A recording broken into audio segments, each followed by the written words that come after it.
Assalamualaikum warahmatullahi wabarakatuh. Halo Mitra Sehati, perkenalkan saya Dr. Muhammad Amri Kausar, bisa dipanggil Dr. Amri. Saya spesialis anak di Rumah Sakit Umum Daerah Subang. Udah ya kan? Langsung. Apa saja gejala umum kanker pada anak-anak yang perlu diwaspadai? Gejala kanker yang umum pada anak yang perlu diwaspadai itu ada beberapa gejala, tergantung dari jenis kanker apa. Jenis kanker lebih mudahnya bisa dilihat bisa berupa benjolan. Benjolan dalam bentuk apapun di seluruh sisi ataupun yang ada dalam tubuh anak tersebut.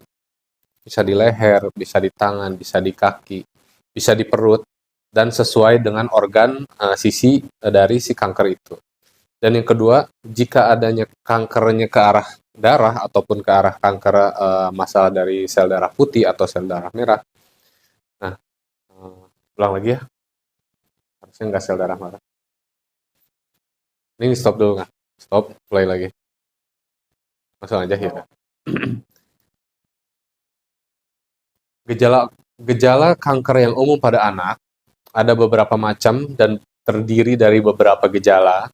Tergantung yang pertama bisa tergantung dari jenis kankernya itu sendiri. Jika kanker seperti benjolan, itu tergantung dari sisi benjolan tersebut di mana berada. Bisa di leher, bisa di lidah, bisa di tangan, di kaki, di perut, ataupun di tulang di mana kanker itu muncul. Dan yang berikutnya, bila gejala kankernya seperti kanker darah, itu yang paling sering adalah munculnya seperti pucat, mudah lelah, demam yang hilang timbul dan terus menerus, dan berat badan sulit naik, dan nafsu makan yang mulai hilang. Proses diagnosis kanker pada Proses diagnosis kanker pada anak bisa bermacam-macam tergantung dari jenis kanker yang muncul yang diderita oleh anak tersebut. Bila ada benjolan, bila di tulang, itu bisa kita biopsi tulang. Bila di benjolan di leher, ataupun di tangan, di kaki, atau di otot, bisa kita lakukan biopsi dan dilakukan secara patologi anatomi untuk dilihat jenis kankernya, selnya seperti apa. Dan bila masalahnya di kanker darah, bisa kita ambil dari darahnya tersebut dahulu, dan kita bisa interpretasikan, kita bisa mengarahkan dan bisa menyimpulkan ke arah mana kanker tersebut. Jika sudah mengarah ke arah salah satu kanker, baru kita bisa rujuk untuk dilakukan penanganan dan diagnosis lebih lanjut. Pertanyaan nomor 2 ya.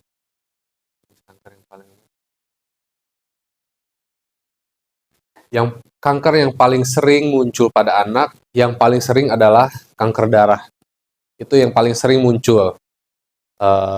Dan itu gejala yang sering muncul adalah pucat, demam yang terus-menerus, berat badan terus-menerus berkurang, dan nafsu makan berkurang, dan kadang anaknya bisa sampai penurunan kesadaran karena keluhan dari kankernya itu sendiri.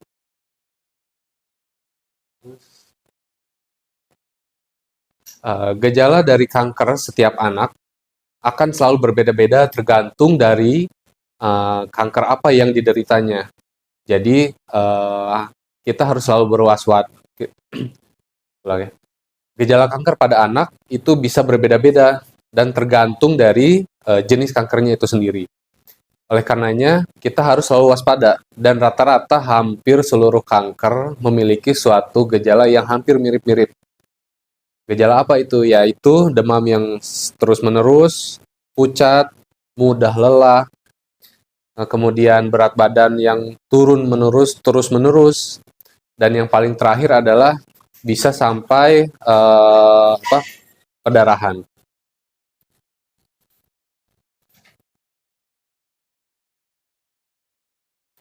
Pengobatan kanker pada anak bisa dimulai jika sudah tegak.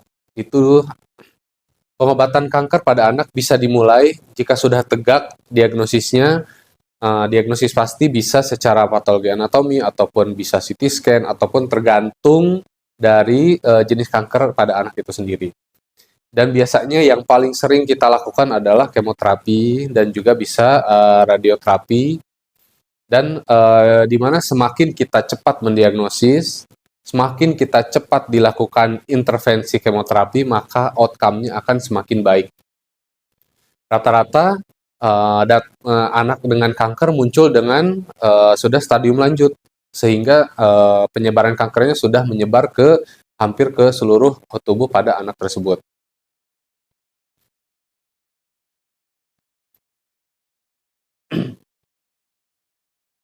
Faktor resiko yang bisa memicu anak mengidap suatu penderita kanker, yang paling utama adalah genetik. Faktor genetik itu sangat berperan. Dan yang kedua, yang jelas adalah faktor lingkungan.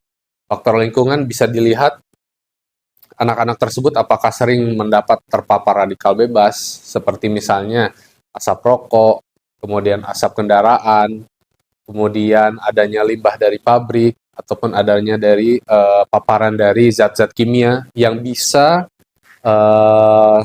memaparkan pada anak tersebut secara kontinu berulang-ulang sehingga terdapat mutasi sel-sel dan genetik pada anak tersebut dan muncullah suatu kanker.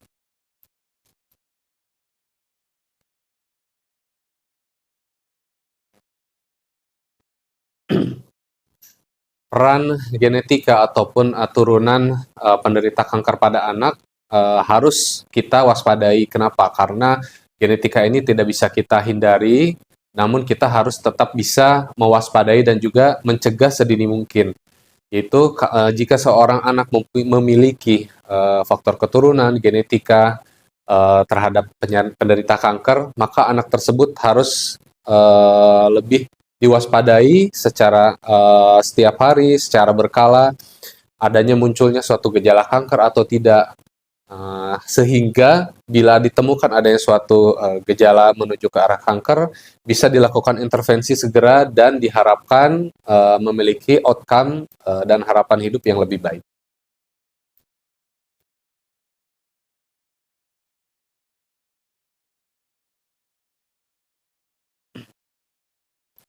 Dukungan psikologis dapat diberikan terutama sudah jelas dari orang-orang keluarga terdekat dari anak tersebut. Orang tua harus selalu diberikan suatu sisi positif pada anak, berikan dukungan moral, emosional, dan juga dukungan waktu dan juga tenaga terhadap anak. Kenapa? Karena jika anak sudah menderita suatu kanker, maka orang tua dan juga pendamping orang dewasa yang terdekat pada anak tersebut harus memberikan support baik secara fisik dan batin dan juga emosional secara maksimal. Karena di samping dengan pengobatan kemoterapi atau radioterapi atau radiasi, di samping itu kesembuhan anak tergantung dari support dari orang tua juga. Oleh karenanya kita harus selalu mendukung anak dan juga orang tua dengan penyintas kanker agar anak tersebut bisa survive dan bisa melewati proses penyembuhan dan juga kemoterapi dari kanker tersebut.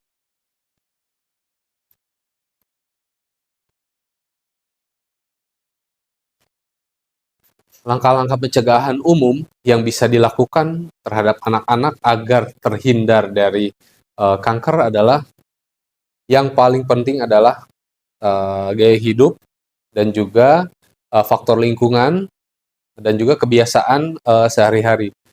Karena dari ketiga hal itulah bahwa kanker tersebut bisa menyerang terhadap anak dan bisa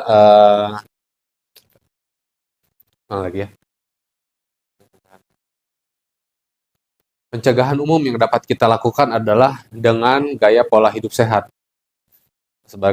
Seperti kita ketahui, baik itu dari jenis makanan dan juga lingkungan, polusi udara, minuman dan juga limbah, dan juga kebiasaan yang bisa membawa anak tersebut menderita kanker.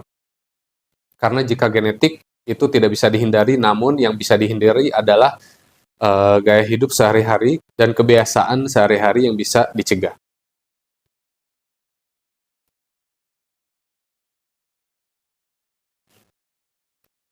peran pola makan dan juga gaya hidup sehari-hari pada anak perlu kita garis bawahi dan perlu kita terus pantau agar anak-anak kita dan juga anak-anak Indonesia tidak terdampak oleh penyakit kanker tersebut. Karena sebagian besar dan hampir mayoritas anak-anak tersebut menderita kanker dari kehidupan sehari-hari, dari kebiasaan hidup sehari-hari, baik dari pola makan, pola minuman, paparan zat kimia, paparan udara, dan lain sebagainya. Di mana hal-hal tersebut bisa kita cegah dan anak tersebut juga dengan outcome diharapkan anak-anak kita tidak menderita suatu kanker yang tidak kita inginkan.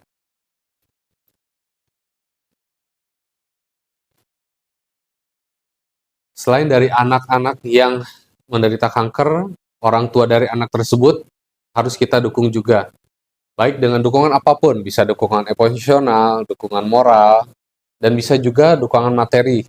Di samping dengan asuransi kesehatan dari JKN yang bisa cover seluruh pengobatan kanker, kita masih tetap harus memberikan support, baik support biaya ataupun support emosional, dan juga waktu, karena di samping anaknya menderita kanker, orang tuanya pun pasti memiliki suatu beban yang berat untuk mendukung anak tersebut. Oleh karena itu, kita sebagai warga Indonesia, terutama saya sebagai tenaga kesehatan, saya berkomitmen dan juga teman-teman perawat Rumah Sakit Umum Daerah Subang untuk mendukung secara maksimal untuk kesembuhan pada anak-anak dengan penderita kanker.